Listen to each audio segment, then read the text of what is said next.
them to share the wealth in that regard. Boston was pushed out. 7 to shoot. Boston methodical on her take. After they had fallen behind by 6 in the quarter, then Cydney Colson, as Aliyah Boston has an extended conversation with the officials, and then is gonna get over to Angel Gray. Angel? Aliyah Boston walked off the court, clearly frustrated. Kelsey Mitchell had just dropped 24 points while playing out of position, and somehow the Fever erased a 17-point deficit. Without Caitlin Clark, and with Cydney Colson and Aari McDonald both out, they still had a shot to win. Then it slipped. One rushed possession, no timeout, a few questionable calls. The coach didn't hold back afterward. And Aliyah, her post-game words cut straight to the pain of it all.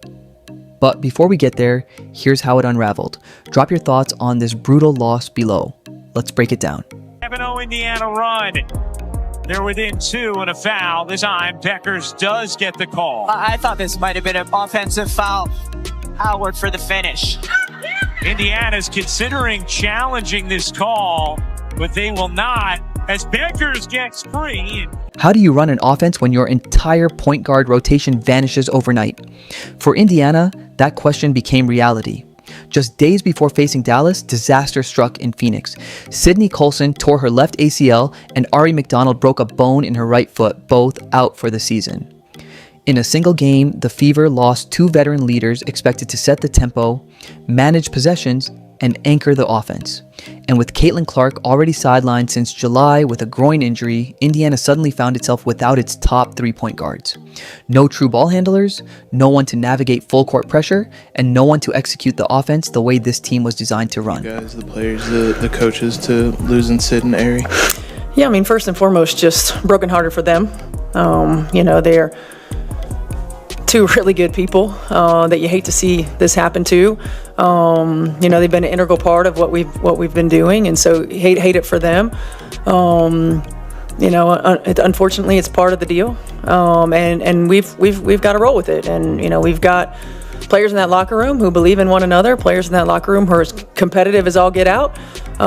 We've got versatility, and it's going to have to be on full display. So I think now it's about playing to honor them. Right, and playing. The impact was felt instantly. Without a true floor general to settle the offense, breaking pressure became a struggle. Turnovers mounted, and basic entry passes turned into chaotic battles. Against Dallas, the consequences were brutal. Indiana gave up 17 turnovers. Dallas turned them into 27 points. That's more than a quarter of the Wings' offense coming off Fever mistakes, often before Indiana could even set up in the half court. Every trip down the floor demanded more effort. Every pass felt riskier, and with no room for error to begin with, the margin disappeared completely. It's never fun to lose. I thought we got a pretty good look out of it, but again, I think we shouldn't have been in that position to begin with. The 17 turnovers got us there. We shouldn't have even been there. But I thought Kelsey got a look at it. It's unfortunate, but yeah. Just to put a functioning lineup on the floor, the front office made an emergency move, signing veteran Odyssey Sims to a hardship contract. She had less than 24 hours to learn the system, absorb the playbook, and build any sort of rhythm with her new teammates. Thrown straight into action against Dallas, Sims logged 13 minutes, didn't score, recorded 2 assists and a turnover, and spent most of her time trying to read the floor instead of playing on instinct. Excited. I mean, I know that Indiana is a great organization, and just to be a part of it and just to be here with the great players that I'm going to be playing with, I mean, this is a great opportunity. I'm just happy to be here. What's the most important thing for you in a situation like this to just get acclimated, just to kind of get your feet under you and feel your way around the new spot here? I mean, it's not my first time just coming to a new team and coming in and just being me. The biggest thing is just doing what I do best. Playing defense, playing hard, doing whatever the team needs. Obviously, I know they've been down with the injuries. Prayers up for Cyd and Aari. Love them both. But like I said, I'm excited to be here, and I'm not going to do too much. But whatever coach tells me to do, that's what I'm going to do. I'm just excited. Indiana is a great organization, and it's an honor to be part of it, especially alongside such talented players. This is a great opportunity, and I'm really happy to be here. In situations like this, the most important thing is just getting your feet under you, learning the system, feeling things out, and getting comfortable. It's not my first time joining a new team, so for me, it's about staying true to who I am, playing defense, playing hard, and doing whatever the team needs. Obviously, the team's dealing with tough injuries. Prayers up for Cyd and Aari. I love them both. I'm not here to do too much, just to follow the coach's lead, contribute where I can, and enjoy competing with my new teammates. She obviously can play make, as she showed in the last game, but it's not like her most natural way of playing, I would say. Do you have to tell her to focus on that? Does she just kind of know that as the primary ball handler in these games, she'll do it? How does that kind of process work when it's not a true point guard at the one? Yeah, I mean, I want her to just do what she's been doing. You know, she's been excellent all year long. She's been efficient all year long. Her decision-making has been on point all year long. That left Indiana with one viable option to run the offense, move Kelsey Mitchell out of her natural scoring role and into the lead guard position. There was no time to ease her into the shift. Every inbound pass, every offensive set, and the full weight of defensive pressure fell directly on her shoulders. This wasn't just a tactical adjustment. It fundamentally changed the physical toll of her game. She now had to initiate possessions under relentless pressure while still being counted on as the team's primary scoring weapon. Every single playoff game will be on our networks as Mitchell finally gets a look. Her first points of the second half. Curl it in. Doesn't get the whistle. Indiana with numbers the other way. Mitchell in the corner. Cut it! Big game from Aisha Hines-Allen off the bench. Mitchell sprints into the lane, finds Cunningham. She got it on a three, and it's... The Dallas game became a clear reflection of how much those injuries shaped the flow. With a makeshift backcourt, every basket required relentless effort, and every turnover handed Dallas an opening to run. Still, despite their depleted state, Indiana stayed close because the player carrying the heaviest load refused to let the game slip away. That burden fell squarely on Kelsey Mitchell, their most dangerous pure scorer. Suddenly, she wasn't just finishing plays, she was running the entire offense. Normally, she's the one catching the ball ready to score, not navigating traps or setting up half-court looks.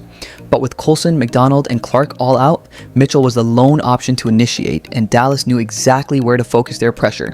Mitchell trying to create with 5 to shoot. Mitchell through the lane, and is scooping it, and it's a 1 game.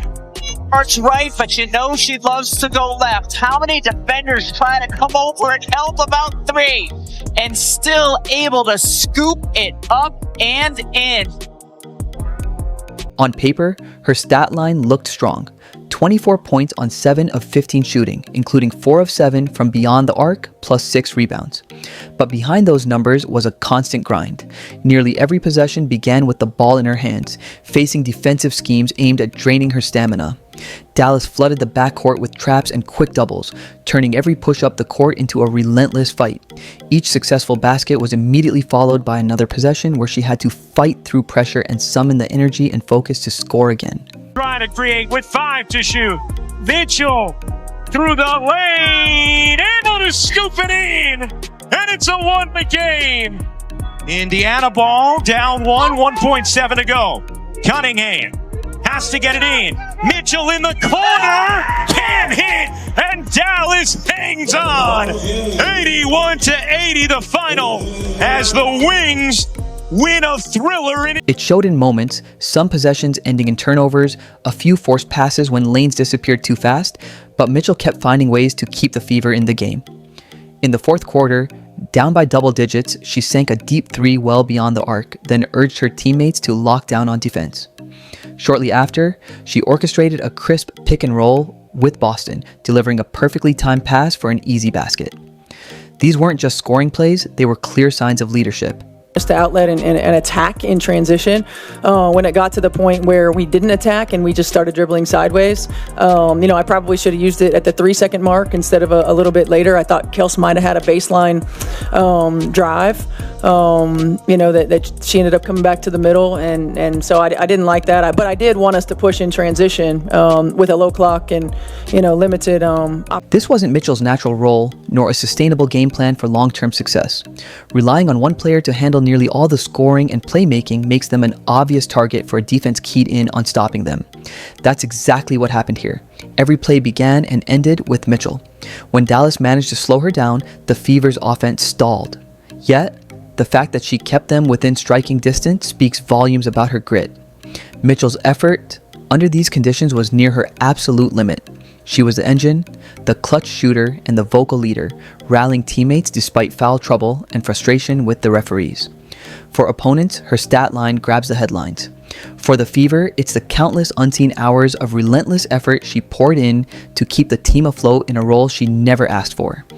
And that burden is exactly why fans feel conflicted, frustrated by the missed chance but deeply impressed by her sacrifice. Back for to shoot. Cunningham into the corner. Biby again. Khloe Biby breathing life into Indiana. A 19-0 Dallas run. Biby buries the three, just like in the first half. Though Mitchell carried the heaviest load, she wasn't battling alone. Other players stepped up, knocking down crucial shots, crashing the boards, and making defensive plays that shifted momentum just enough to keep Indiana in the game. In matchups like this, true impact goes beyond the stat sheet. Against Dallas, it was the role players who refused to let a big deficit become a knockout blow. Sophie Cunningham was relentless, pouring in 14 points on 5 of 10 shooting, including 2 big triples that energized the crowd. Every play came with her signature intensity, diving for loose balls, jawing after contact, and bringing the fire her coach lauded after the game. She later issued a public apology for a heated exchange with officials but stood firm on the message she was delivering. That competitive spark helped ignite the comeback. Khloe Biby's minutes were limited, but her impact was huge. She scored 11 points in just 12 minutes, hitting all 3 of her shots from deep. One of those triples was a crucial dagger during a Dallas run that was pushing the lead toward double digits in the fourth quarter, forcing the Wings to call a timeout they desperately wanted to save. That pause gave Indiana the extra rest they needed at a pivotal moment in their rally.